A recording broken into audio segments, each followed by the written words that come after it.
Hi everyone, welcome to another video. Novak Djokovic is now, officially, if he wasn't already, the greatest of all time when it comes to tennis. This weekend, he won the Olympic gold medal, which was the final accolade that had eluded him. He's won all of the Grand Slams. His list of achievements is unmatched in tennis. He is the greatest tennis player of all time, officially, and also, many would say, and I say, the greatest living athlete today. What a man, what a sportsman, what a person, what a true inspiration.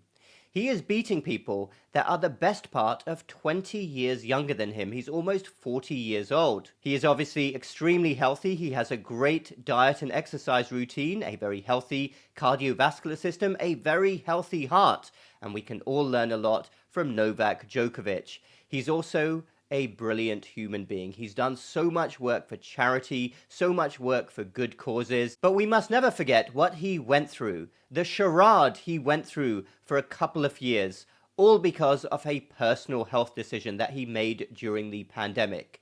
What happened in Australia to him was nothing short of criminal. He was treated like a common criminal, held in detention and then deported. And until last year, he wasn't even allowed in the United States because it was deemed that he was a health hazard.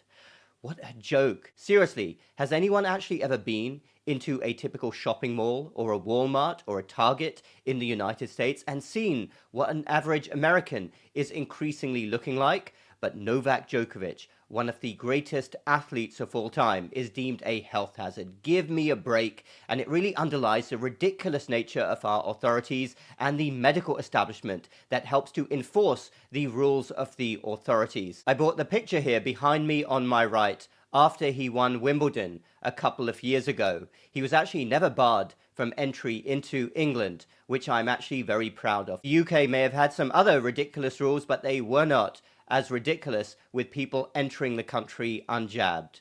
And we must never forget what Novak Djokovic did, what he stood for, and the principles that he had.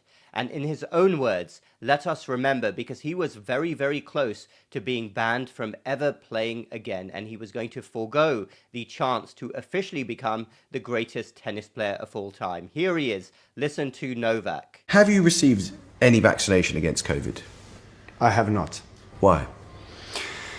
I understand that and support fully the freedom to choose, whether you want to get vaccinated or not. And I have not spoken about this before, and I have not disclosed my medical record and my vaccination status because I had the right to keep that private and discreet. But as I see, there's a lot of wrong conclusions and assumptions out there. I think it's important to speak up about that and justify certain things, right? But I've always represented and always supported the freedom to choose what you put into your body. And for me, that is essential. It's really the principle of understanding what is right and what is wrong for you. And me as an elite professional athlete, I've always carefully reviewed, assessed everything that comes in from the supplements, food,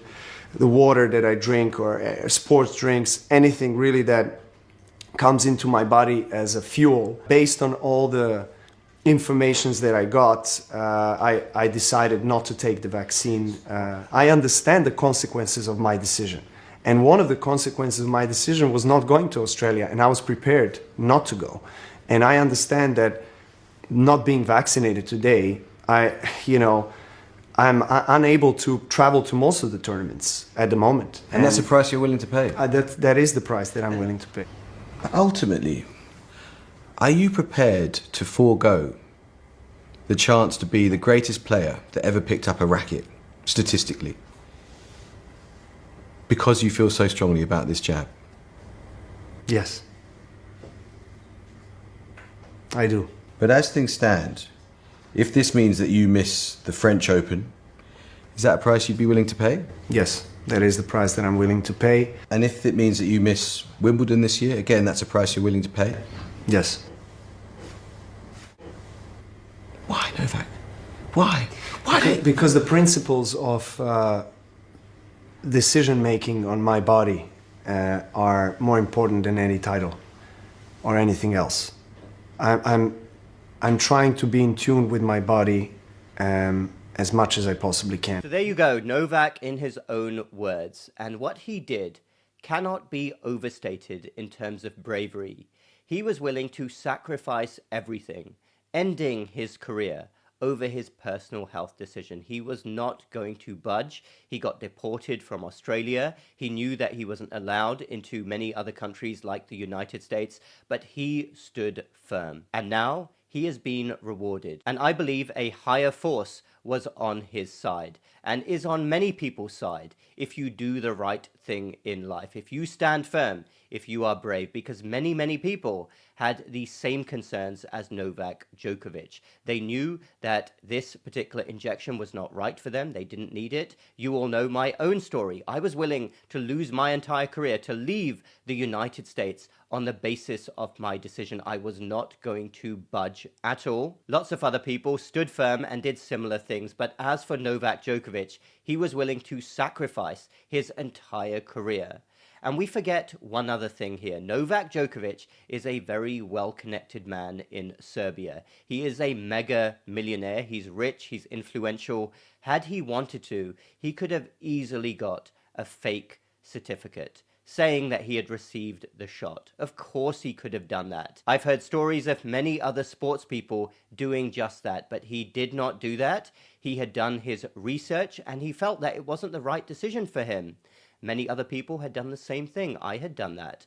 I had immense concerns about mRNA technology. I'd actually done research into the failed trials in the years before, and I knew based on my own personal history, which I've shared with you many times, that this jab was not going to be good for me. I didn't need it. I already had a good level of antibodies. I was not going to take it. That was my personal health decision, and I, like many other people, demanded respect for that. But Novak Djokovic could have easily got around it if he wanted to, but he did not, and he is to be applauded. And what I imagine, every single time Novak Djokovic wins a new competition, of which he's won many since the pandemic, I imagine the medical establishment sitting there around a table with their bow ties on, academic professors, other doctor supposed leaders who are going over their scientific papers, which are fully bought and paid for, as many of them are as well. And their whole philosophy is to push as many chemical concoctions as possible onto as many people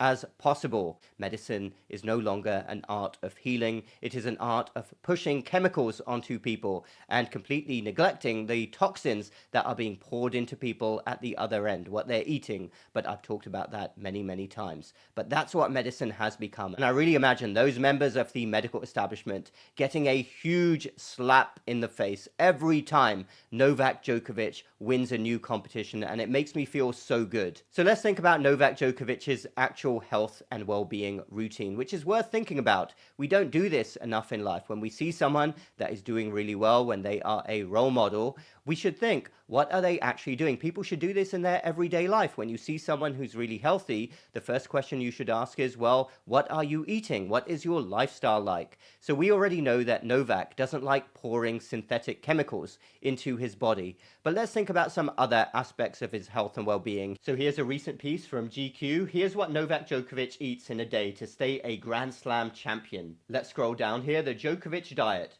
Djokovic went gluten-free for 2 weeks and felt immediate benefits. He felt lighter, more energetic, and slept better than before.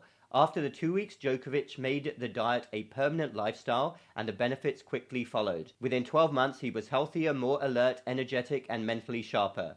Djokovic follows a gluten and dairy-free diet. He also cuts out as much sugar as possible, tending to stick to vegetables, beans, white meat, fish, fruit, nuts, seeds, chickpeas, lentils, and healthy oils. Well, that does sound like a very whole, real food diet, low in processed foods, low in the typical junk that most people consume. He cuts out sugars, which is great, and the broad principles of his diet are obviously excellent.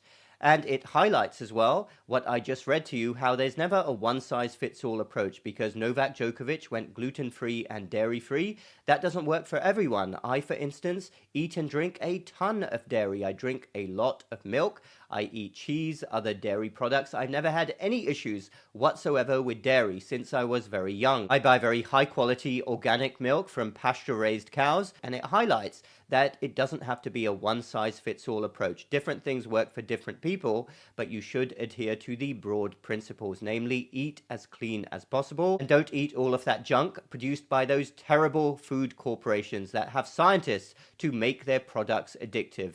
Buy real food if you're in the United States from the perimeters of the grocery store, and ideally cook yourself. And even if you're eating out, which most of us have to, be very careful about the quality of the restaurant and what is being put into the food. How about Novak Djokovic's exercise routine? Well, here we have another recent piece about his exercise routine, and I want to highlight a few points here. Djokovic's training. After he wakes up, he does a full body stretch to loosen the stiff muscles. That's a good idea after an 8-hour sleep, so he gets a good sleep, which is a crucial part of a holistic lifestyle. After breakfast, he goes to the court to train for a couple of hours. He then cools down and stretches, very important again. Then after lunch, he would go to the gym to do strength, weight, and resistance training, which is extremely important at any age. It doesn't mean you have to be a bodybuilder, but it does mean that you should try to keep your muscles as strong as possible. He then allows his body rest and recovery time, and he gets massages to help accelerate the recovery of his body. That's a good idea for many sports people especially. Pre- and post-match recovery routine from roller exercises like lower and upper back roll, hamstrings and quadriceps roll, and calf and shoulder roll. He also spends time in a fitness pod, a chamber that helps increase blood circulation throughout the body and aids in muscle recovery. So Novak Djokovic, what a sports player, what an athlete, what a man, what a human being. A true role model, an inspiration in so many different ways. I'm actually in two minds whether Novak Djokovic should retire right now while he's at the top. I will leave that decision for Novak. But in the meantime, go Novak. Well done.